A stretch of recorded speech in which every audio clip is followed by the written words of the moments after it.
Olá, você está na 11ª temporada da Reconnect. Você conhece a verdadeira face de Maria Madalena?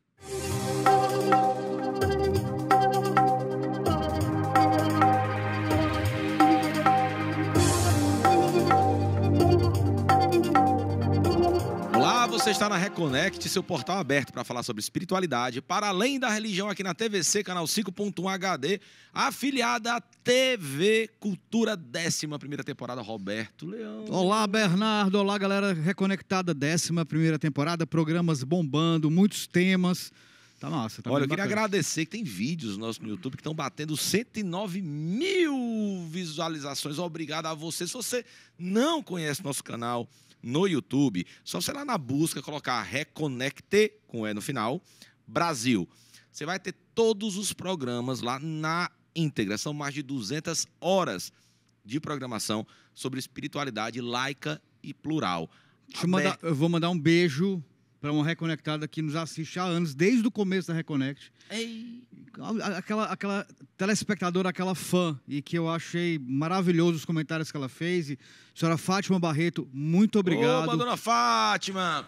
Beijo aqui da Reconnect. Convidei ela para assistir um programa. Ela morou em São Paulo, mas está em Fortaleza. E é minha cliente do tarô, então... Então tá ótimo. Telespectador ideal, é meu padrão. É o padrão do Reconectado. Então você vai lá no nosso canal do YouTube, gostou lá, bota lá um sininho para poder ser alertado de novos programas. Assiste quantas vezes você quiser, aonde você quiser, no dispositivo que você quiser, tá bom? Dá uma moralzinha para isso. Se você tiver qualquer sugestão sobre tema, você vai lá nas nossas redes sociais. No nosso Instagram é Reconnect Brasil também, tá? Então você vai lá, chama lá, alguém vai te responder. A gente sempre responde as mensagens que vocês mandam. Então surgiram temas, tá bom? Que a nossa produção vai atrás aí de uma pessoa gabaritada para poder falar no tema, como a nossa convidada de hoje. Roberto, você conhece realmente a verdadeira face de Maria Madalena? Será que Maria Madalena realmente foi prostituta? Você acha, Roberto? Curiosíssimo para saber. Existem várias versões, vamos ver o que as pessoas têm a falar. Aliás, porque a verdade é uma coisa muito relativa, né? Mas assim, o que a gente pode ter de tradição cultural, como realmente ela viveu, quem é que pode falar sobre isso de forma mais precisa, ou pelo menos mais próxima à verdade? Será que ela existiu? E por que a verdade está nos sendo ocultada? Ou se ela já foi revelada porque a maioria de nós não sabe? Pois é, vamos lá. Tô curioso. Então, para falar sobre isso, ela que é fundadora do projeto Flor de Lis, pesquisadora e estudiosa do cristianismo primitivo, e ela também é tradutora do livro O Legado de Madalena. Depois vão filmar direitinho esse livro fantástico. Reconnect indica. Reconnect indica. Patrícia Bezerra, muito bem-vinda. Seja muito bem-vinda, Patrícia. Eu já vou na intimidade. Pati, muito bem-vinda, Pati. Obrigada, gente. É uma alegria estar aqui com vocês. Que bom. Oh, coisa boa. Patrícia, eu ia perguntar para você é católica? Então, sou católica de nascimento, venho de uma origem católica familiar, mas existem alguns dogmas na igreja que não estão mais de acordo com aquilo que eu venho descobrindo depois dos últimos anos de estudo, justamente sobre o cristianismo primitivo e principalmente sobre Maria Madalena. Tá. E aí, o que foi que chamou a atenção na figura de Madalena? Você, como estudiosa, pesquisadora do cristianismo primitivo, né? Então, existem vários personagens, né, bíblicos. Por que logo Madalena? Então, desde sempre, sendo de origem católica, de uma família católica, sempre me chamou muita atenção essa figura para quem Jesus teria aparecido primeiramente depois da ressurreição. Por que ela, né? Por que ela? Afinal de contas, o cristianismo tem como pilar principal de sua fundação, a crença, a teologia cristã se funda na ressurreição do Cristo. Sim.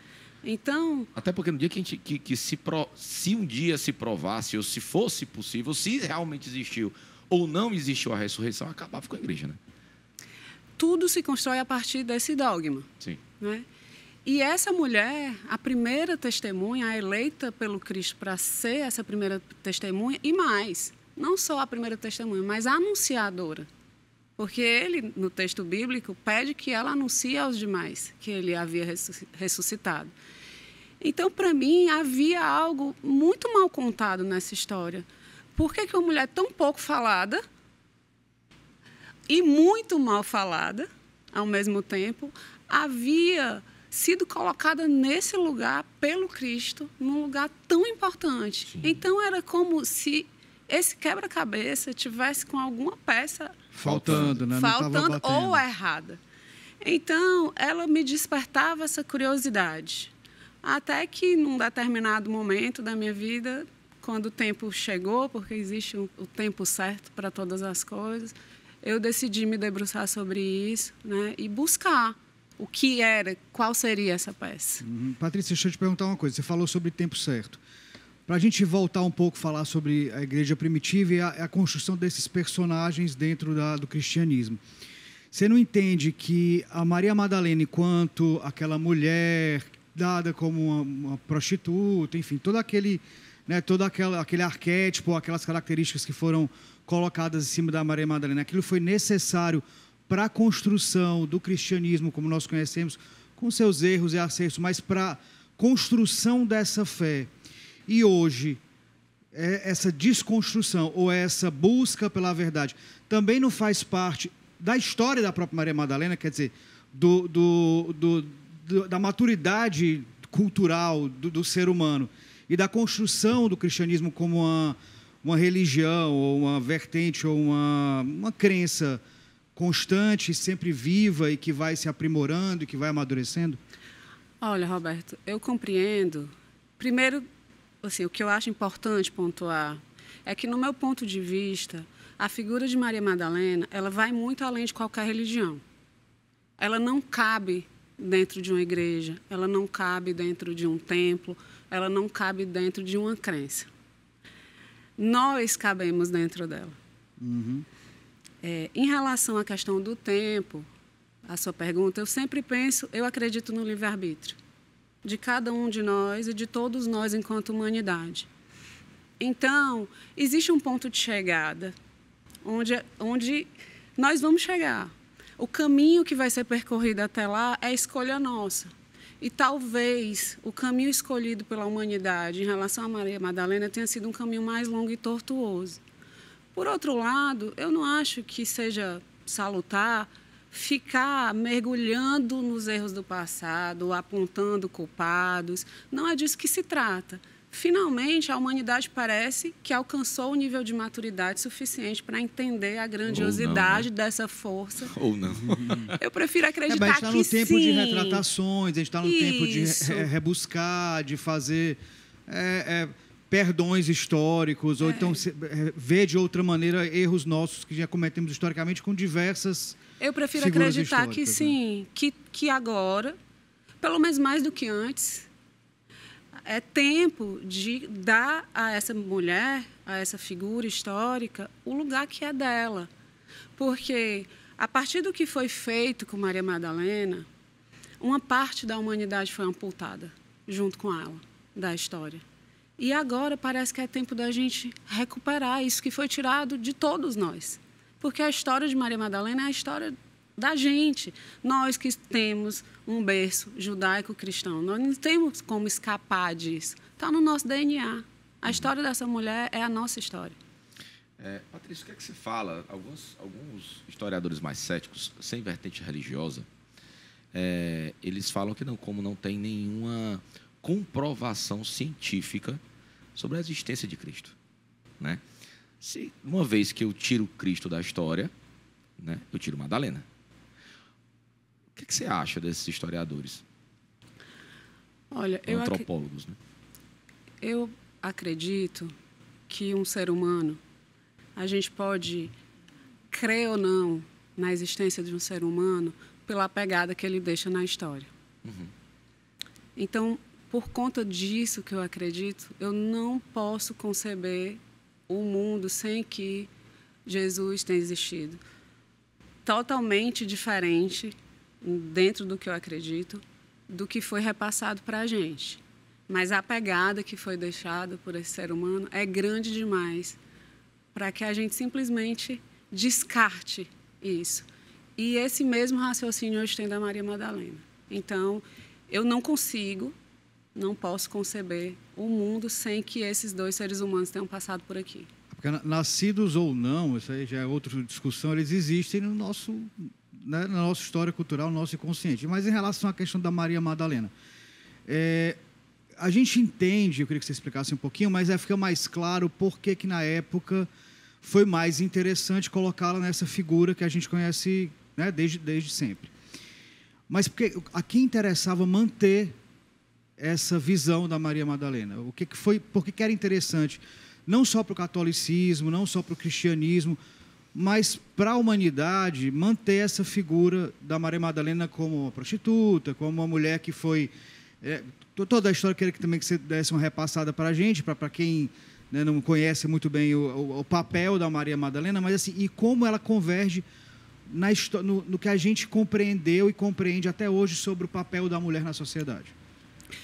Então, Roberto, é importante que a gente compreenda que nos primeiros anos do cristianismo, da era cristã, o cristianismo, como a gente compreende hoje, ele não existia. Né? Existia uma série de doutrinas, de correntes de pensamentos diferentes. Jesus não era cristão, Jesus era judeu. Mas é verdade, né? Jesus não era cristão. Jesus nasceu, viveu e morreu judeu.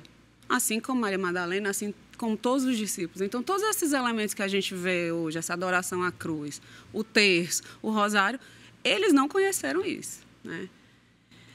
Então, nos primeiros anos, dentre dessas várias correntes que existia também um culto muito grande à Maria Madalena. Desde o século I, ela foi conhecida e reconhecida como apóstola dos apóstolos, porque sempre foi aceito que ela tinha sido a primeira testemunha da ressurreição.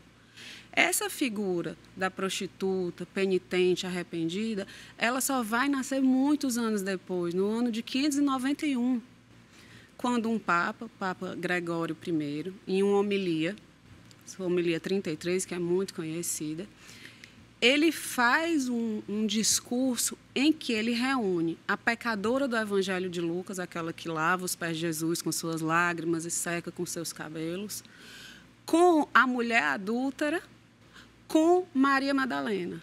Junta tudo. Pegou ele vários pega personagens, todas as personagens e joga junta em cima da Madalena. E uma mulher, obviamente. Né? Claro. E mais, nessa mesma homilia, ele diz que essa mulher pecadora teria a universalidade de todos os pecados.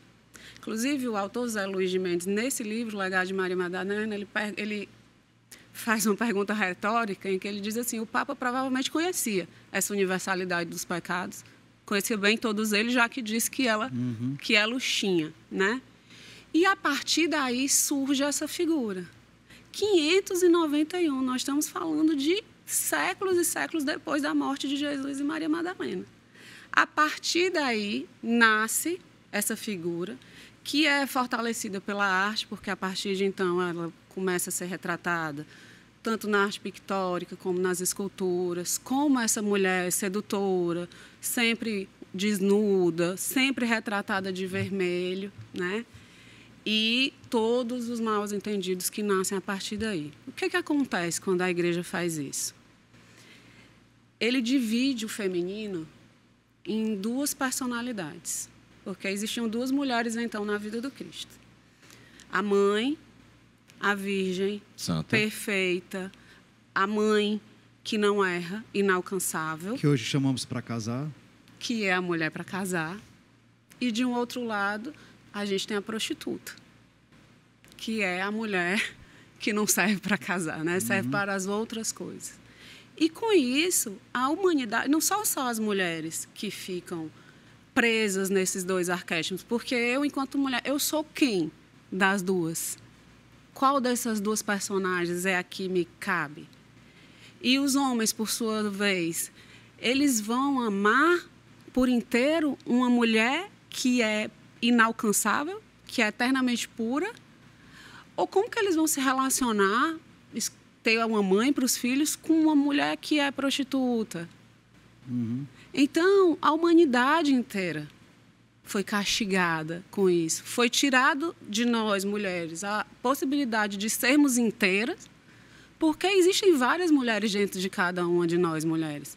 Assim como foi tirado dos homens a possibilidade de amar por inteiro também. Mas numa sociedade historicamente patriarcal, isso coube perfeitamente, né? Foi muito Porque conveniente. o homem casava com a mãe, aliás, até hoje, muitos homens querem casar com mães, né? Com a própria mãe, né? Aí vai pro arquétipo, né? Aí do Édipo. Mas, assim, aquela mulher que é intocável, tão intocável que passa até a não ser tocável pelo próprio homem, pelo próprio marido, né?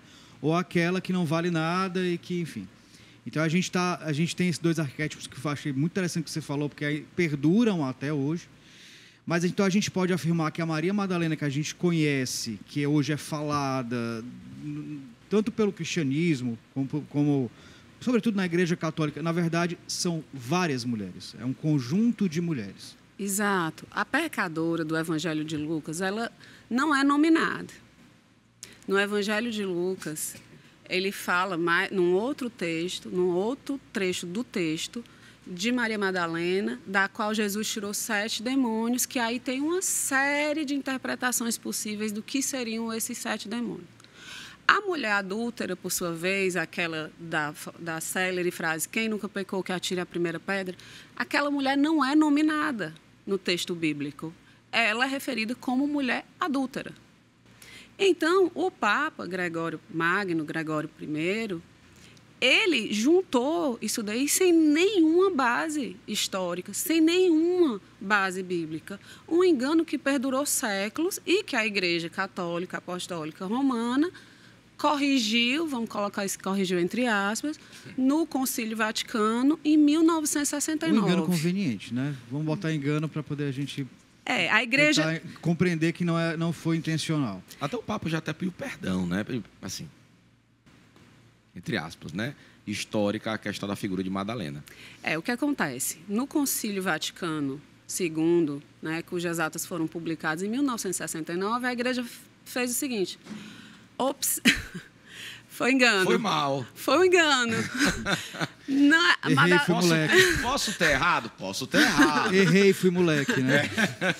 Então, olha, gente, a gente releu aqui o texto bíblico e realmente não é que não tem nada lá dizendo que Maria Madalena é prostituta nem penitente. E com isso, o Vaticano manda retirar da liturgia da igreja tudo relacionado com esses termos, prostituta e penitente, que sempre eram referidos... Apesar de, em alguns locais, ainda está sendo referido durante as missas. Coisas. É por isso que eu coloquei entre aspas. Por quê? E a isso não foi dado uma grande divulgação, infelizmente. Então, até hoje, nós encontramos padres celebrando missas e se referindo a Maria Madalena como prostituta. O que é muito complicado, porque se um padre da igreja não conhece a sua própria igreja, como que vai ensinar o que quer que seja para os seus, né, para as pessoas que estão ali participando da campanha? Tá, a gente falou até agora, Patrícia, do que Maria Madalena não era, né? Quem é Maria Madalena? Eu falo quem é porque a figura dela... Ela é. Né? Quem é Maria Madalena? Maria Madalena... Eu sempre que sou chamada a falar sobre ela, eu começo dizendo o seguinte: ela não é um saber, Maria Madalena é um sentir. Porque todas as definições, todos os conceitos que se tentar atribuir a ela vão ser insuficientes. Maria Madalena representa o arquétipo do feminino sagrado que paira sobre o Ocidente de berço cristão, judaico. Ela foi uma mulher, historicamente, saindo da questão da energia desse feminino, falando da mulher histórica. Ela foi uma mulher do século I que realmente foi um assinte para o seu tempo. Por quê? Ela era uma mulher rica, também está no texto do Evangelho de Lucas. Ela sustentava o ministério de Jesus com suas posses, ela e outras mulheres.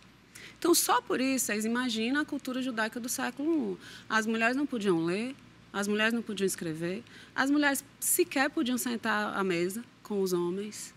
E aí vem essa mulher que era rica, que sustentava o ministério do mestre que era extremamente culta, livros apócrifos descobertos recentemente, em 1945, principalmente, com a formidável descoberta da biblioteca de Nag Hammadi, apontam essa mulher como uma mulher extremamente culta.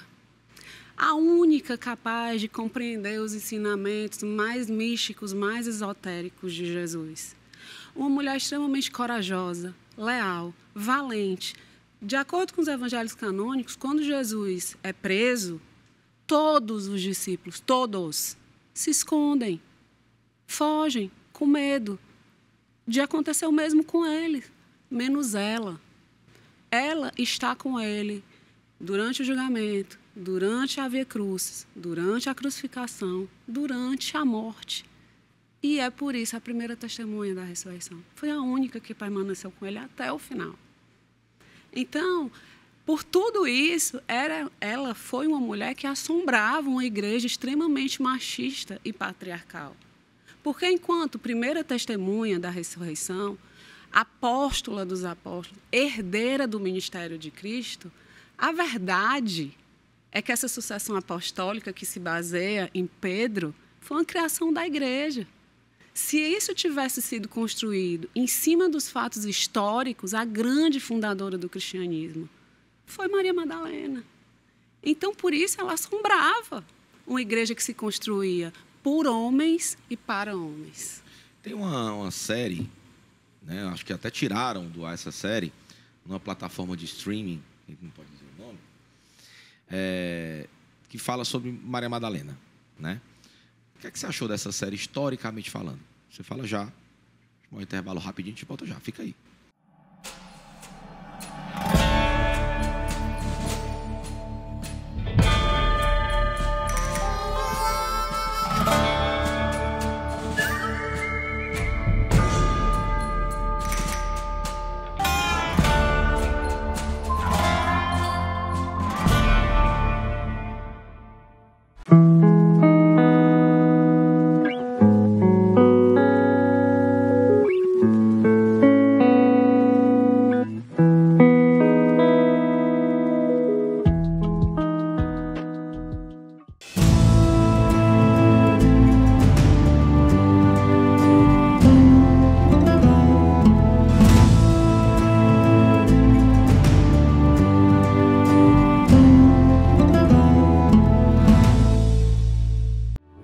Quer aprender a lidar melhor com a sua vida?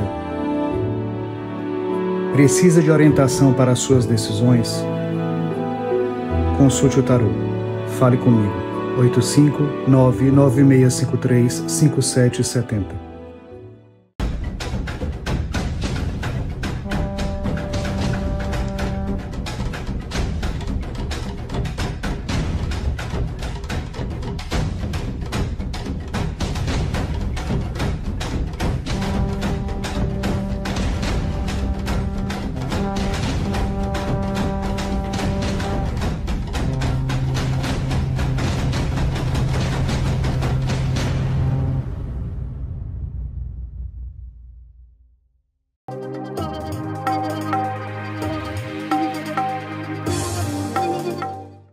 Voltamos, você está na Reconect, seu portal aberto para falar sobre espiritualidade, para além da religião, aqui na TVC.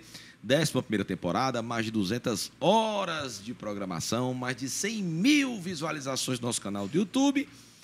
E hoje, aqui, com a nossa queridíssima Patrícia Bezerra, né, que é uma grande pesquisadora, estudiosa sobre o cristianismo primitivo, tradutora do espanhol para o português, do fantástico livro Legado de Maria Madalena, de José Luis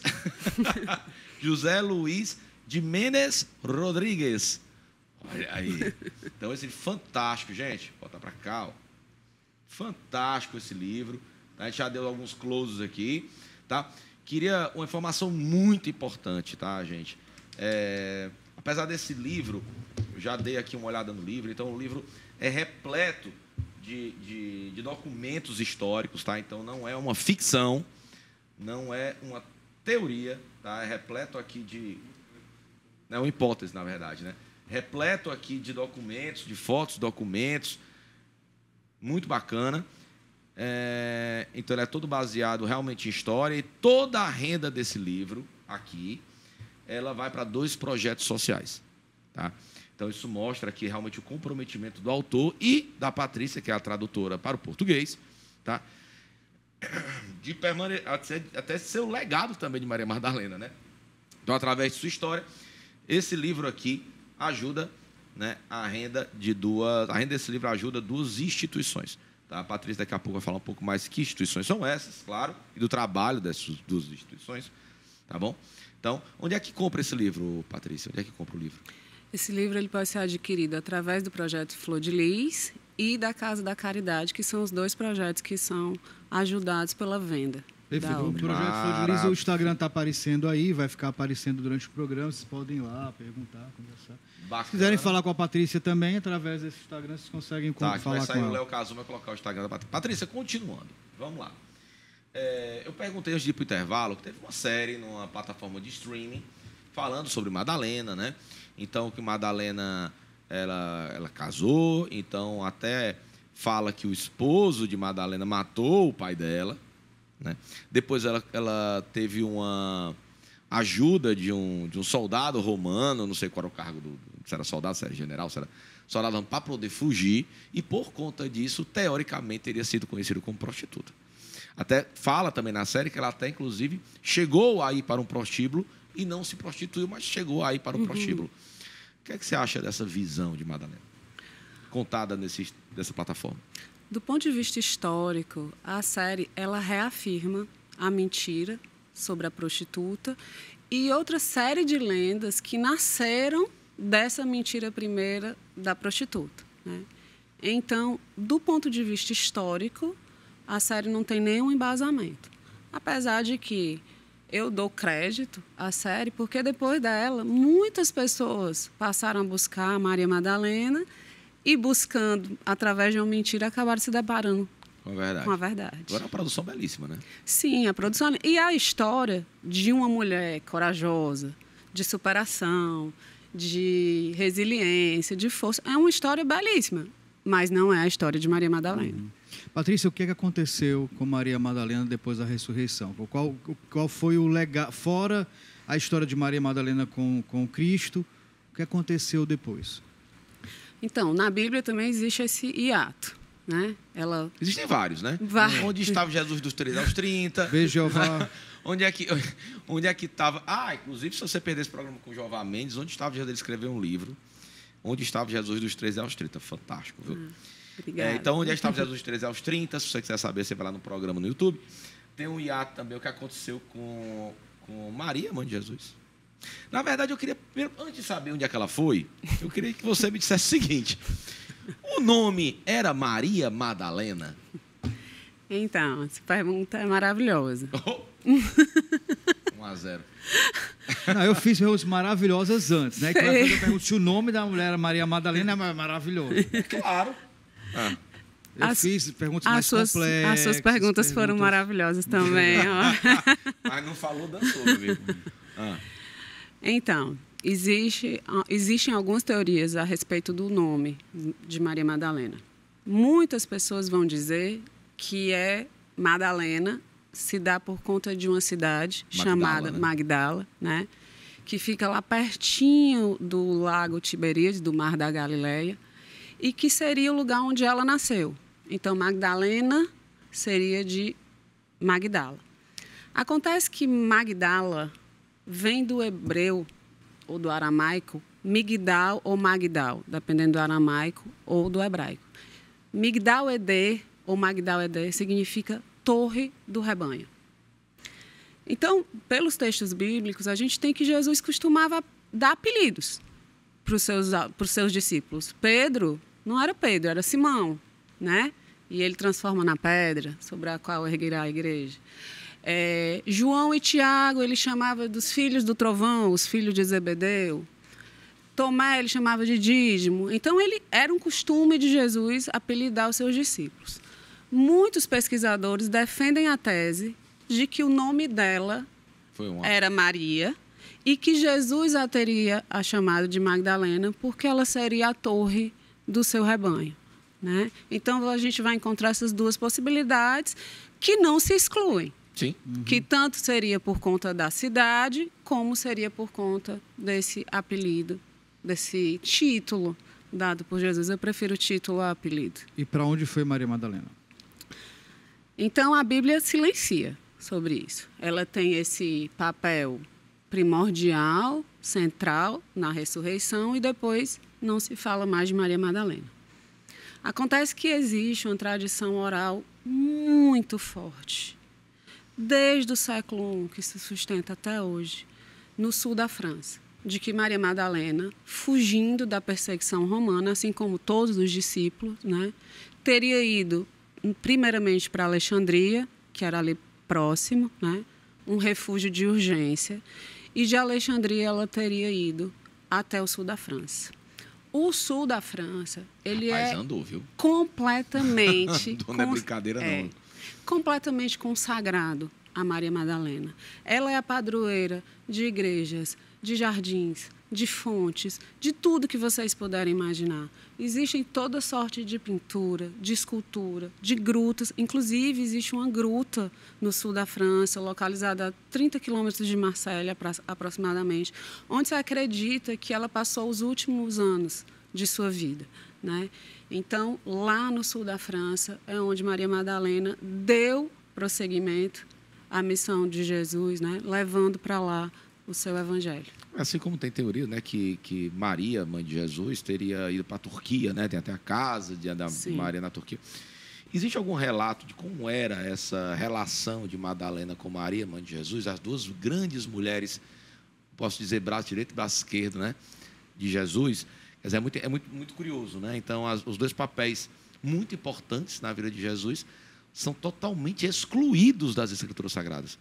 Falados muito por cima, dão muito mais ênfase aos outros apóstolos, né, do que a Madalena, a mãe de Jesus. Não tem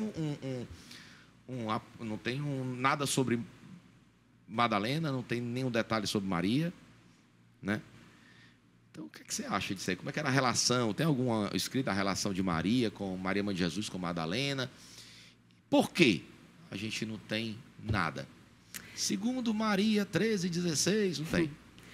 Então, sobre segundo Maria 13,16, existe um texto apócrifo, e é importante que se diga é importante que se diga que a palavra apócrifo deriva do grego e significa oculto, aquilo que não foi revelado, porque muitas pessoas entendem que apócrifo é algo que aquilo não foi reconhecido, né? Exatamente, e não é isso. Significa apenas que ele ficou escondido. E ficou escondido por quê? E existe um texto que foi descoberto no final do século XIX, chamado o Evangelho de Maria. Não existe dúvida de que é sobre Maria Madalena. E esse texto, inclusive, faz de Maria Madalena a única mulher da história a ter um evangelho em seu nome. E aí a gente poderia ter, segundo Maria. Mas de Maria, mãe de Jesus, não se tem evangelho. De Maria, não. Da mãe Maria, não. Mas em relação ao relacionamento entre elas, apesar de não ter nada escrito, ou pelo menos nada foi encontrado ainda, porque quem sabe quando a humanidade tiver maturidade para isso, talvez receba. Quando o Vaticano resolver abrir sua biblioteca, né? Quem sabe. Mas existe também uma tradição muito forte de que o relacionamento entre essas duas mulheres, que foram as grandes mulheres da vida de Jesus, né, e desse cristianismo primitivo, era a melhor possível. Inclusive, existem livros escritos que afirmam que Maria Mãe teria sido uma espécie de mestre para Maria Madalena, né? E para Jesus, inclusive, né? Para os dois, né? No Evangelho de João e nos Evangelhos de uma forma geral, porque no texto de João isso é mais detalhado, são as duas que participam ali dos momentos mais difíceis da vida de Jesus, na crucificação e na morte. São as duas que estão ao lado dele, na cruz. E existe uma obra de arte lindíssima, uma das mais lindas que eu já vi, que fica na porta de entrada dessa gruta a qual eu me referi, no sul da França, que é uma Pietà, ou seja, Mãe Maria, com Jesus no colo, com Maria Madalena sentada ao lado e a cabeça também no colo. Então, Mãe Maria apara os dois. Apara o corpo do Cristo e a cabeça de Maria Madalena. Vamos tocar fogo um pouquinho no programa? Vamos? Você topa? Vamos lá. Vamos causar? Você falou em arte, né? E nós falamos aqui das duas Marias de Jesus, né? Tem uma arte, né? A Santa Ceia, né? De Da Vinci, que alguns estudiosos, alguns falam que aquela pessoa que está com a cabeça encostada no colo de Jesus, no ombro de Jesus, era Madalena. E alguns pesquisadores também afirmam que Madalena teria sido a esposa, a preferida de Jesus, a esposa de Jesus, e que eventualmente ele a beijava na boca, né? Eu perguntei das duas Marias. Então, quer dizer que Madalena estava bem com a sogra dela? Seria a sogra de Madalena, ou Patrícia? O que é que você acha disso, de Madalena ter sido realmente esposa de Jesus? Olha, com base nos meus estudos, pessoalmente, eu acredito que sim, que eles tenham sido casados. Por quê? Quiseram tirar de Jesus a origem judaica dele, né? Fizeram com que a gente pensasse num Jesus cristão, que, na verdade, Jesus nunca falou de celibato. Isso foi uma criação muito posterior à sua passagem na Terra. E, enquanto judeu, era, inclusive, estimulado que eles casassem e tivessem filhos, porque a grande regra do povo judeu era se multiplicar, como as areias do mar e as estrelas do céu. Então, se Jesus vai contra isso, ele estaria indo contra o seu povo. E ele diz, eu vim para fazer cumprir a lei. Está lá nos evangelhos. Então, seria muito contraditório tirar Jesus da sua cultura. E nos textos bíblicos também, está lá que ele pregava na sinagoga. Um rabi judeu não podia pregar na sinagoga se não fosse casado. E se na idade de 30 anos não tivesse filho, eles consideravam, inclusive, que havia uma doença física. O povo judeu era muito rigoroso com essa questão da multiplicação do povo por tudo que eles haviam passado, por várias destruições étnicas que eles já haviam passado. Então, com base nisso, pessoalmente, eu acredito nesse casamento. Mas eu não sou a favor de fazer de Maria Madalena apenas a esposa de Jesus. Não. Porque a gente vai transformá-la numa parte. Sim. A gente vai focar nessa parte e vai deixar de ver o todo. Essa mulher deixou uma mensagem. Essa mulher deixou um exemplo.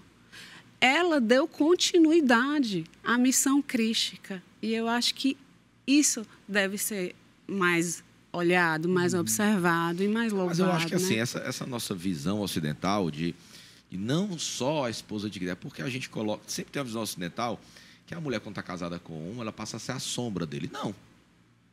Ela é o complemento dele. Sim. Eu acho que ela ter sido supostamente a companheira de Jesus, inclusive, dá mais mérito do que se ela caminhasse sozinha. Com certeza, concordo. E eu acho que Deus fez o homem e a mulher à sua imagem e semelhança, conforme está no livro de Gênesis. Não é isso que a gente aprende lá da Bíblia também.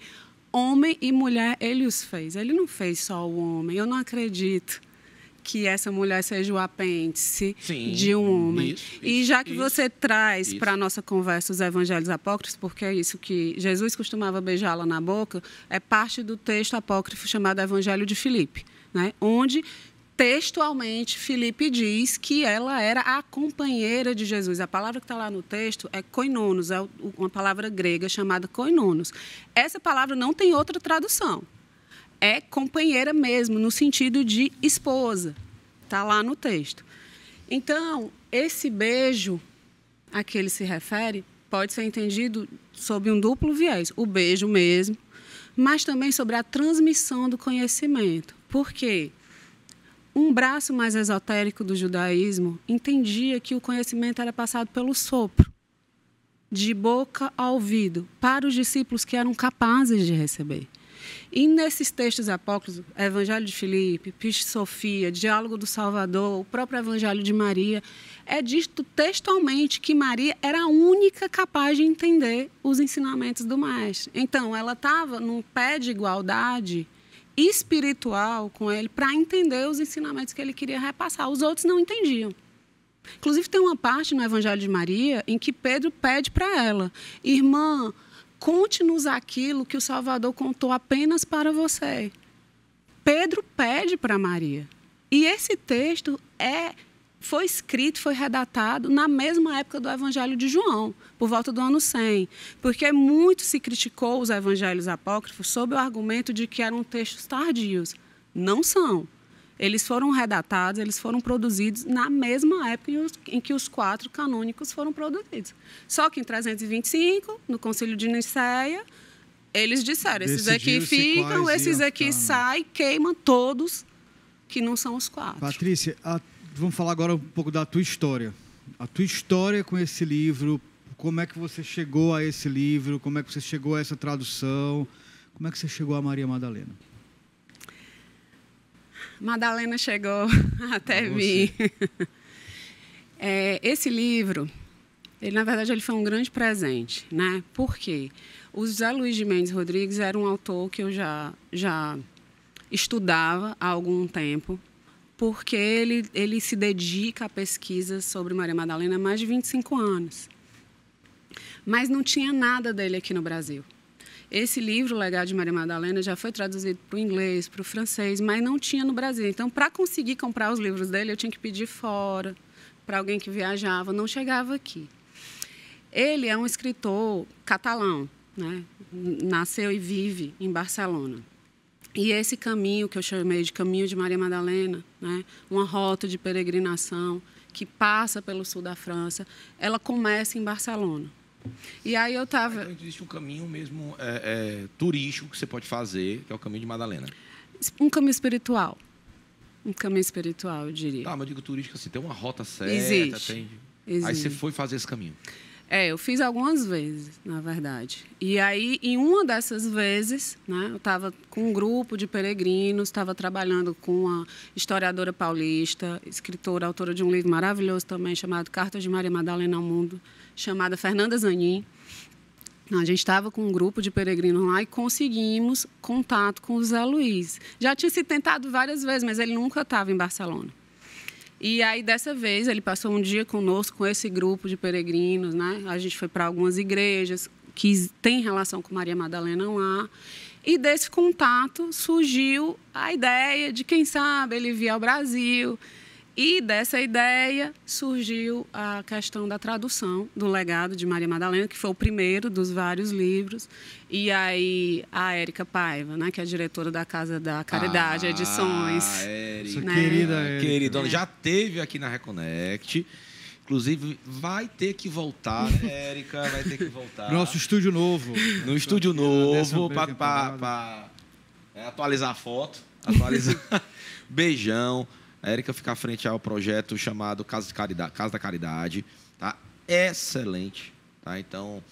The Blue Eyes da espiritualidade, os olhos muito mais lindos. Bacana, lá tem cirurgia espiritual, tem leitura do Evangelho, tem toda a questão de estudo sistemático sobre a parte espiritual. Um beijão a todo mundo da Casa da Caridade, um projeto seríssimo. Beijão aqui da Reconnect. Érica, volte. A Érica é maravilhosa, é também uma estudiosa de Maria Madalena. E aí ela tomou conhecimento disso tudo, abraçou o projeto através da Casa da Caridade Edições. E aí foi montada uma equipe de trabalho, a editora do livro, a Priscila Austin, que fez um trabalho maravilhoso. O Leonardo Rodrigues, que fez toda a parte de diagramação, capa. Foi um trabalho lindo, o livro ficou lindo, de muita qualidade por conta das imagens. Todo mundo doando esse trabalho em prol de realmente deixar esse legado de Maria Madalena disponível em língua portuguesa, né? E, claro, com essa possibilidade de ter essa renda do livro revertida em benefício desses 2 projetos sociais, que também fala muito sobre a missão, sobre o legado de Maria Madalena. A gente falou já da Casa da Caridade, tá? E eu queria que você falasse um pouquinho do Flor de Lis. O que é o projeto Flor de Lis? Então, o projeto Flor de Lis, ele nasceu a partir da reunião de um grupo de amigas que, no início da pandemia, lá em 2020, tomou conhecimento de um projeto social anterior que existia na Messejana, de entrega de alimentos para a população de rua. E esse projeto ia ser descontinuado por conta de todo aquele cenário da pandemia, né? E nós tomamos conhecimento disso. Concomitante a esse momento, nós havíamos passado a nos dedicar mais diretamente a Maria Madalena, né? E nós resolvemos assumir isso, né? Não fazer esse projeto parar. E isso foi se estruturando, o tempo foi passando, a gente foi entendendo um pouco mais o legado de Maria Madalena, até que a gente resolveu, né, estruturar isso enquanto projeto. O nome Projeto Flor de Lis é por conta de Maria Madalena, porque a flor de lis, que é o lírio, é um dos símbolos de Maria Madalena e foi uma forma de homenageá-la, porque ela é a grande força motriz desse projeto, né? E aí estamos até hoje, né? Hoje o projeto tem uma área de atuação bastante vasta, a gente tem atendimento odontológico, atendimento de fisioterapia, a gente tem um grupo terapêutico, continuamos auxiliando na distribuição de alimentos, fizemos já alguns trabalhos em parceria com a Casa da Caridade também, e vamos seguindo, tentando colocar em prática o que a gente tem aprendido da teoria dessa missão crítica. Muita gente tem, né? Só teoria, né? Infelizmente. Infelizmente. Então, parabéns a você pela tradução, por essa busca, né? Parabéns à Flor de Lis e parabéns à Casa da Caridade. Então, você quer adquirir esse livro, O Legado de Maria Madalena, tá? Você vai lá na Flor de Lis ou na Casa da Caridade, vai sair aqui o Instagram da Patrícia, tá? Pedir pro Léo também, por favor, colocar da Flor de Lis. Vai ser o da Flor de Lis. Vamos divulgar o da Flor de Lis, fica mais fácil. Flor de Lis é melhor, né? Tá ótimo. Então, quer saber também um pouco mais sobre o legado de Madalena? Procura a Patrícia. Né? Ela é grande... Nos reconectamos? Com certeza. Patrícia, muito obrigado. Obrigado, Patrícia. É uma simpatia. Obrigada a vocês. Um prazer estar aqui. Obrigado, Roberto. Obrigado, Bernardo. Obrigado a você que mais uma vez abriu as portas da sua casa no domingão aqui para a Reconnect, ou se você está assistindo aí no seu dispositivo móvel, no YouTube. Então, muito obrigado, muito obrigado. Até a próxima reconexão. Até a próxima semana. Patrícia, eu queria fazer o caminho lá da